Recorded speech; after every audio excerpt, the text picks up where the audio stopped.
Hi, this is Alex from devstories.eu, Python Cheminformatics and AI, episode 15 of 22. For years, AI in chemistry was purely an act of triage. You would feed a model thousands of existing molecules, and it would simply predict which ones were the least terrible.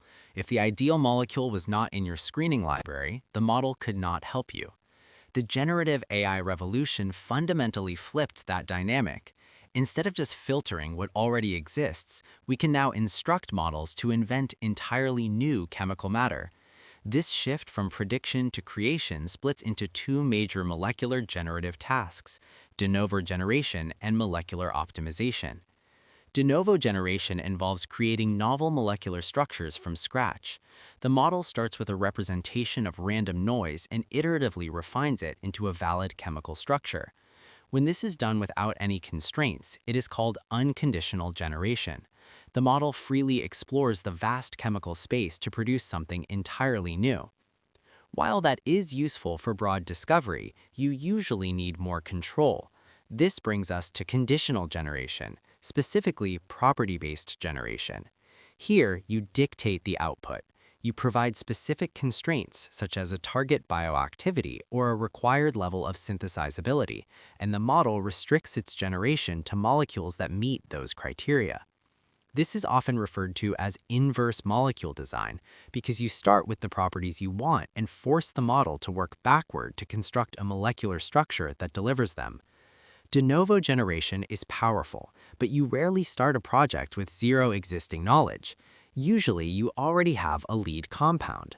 This is where molecular optimization comes in.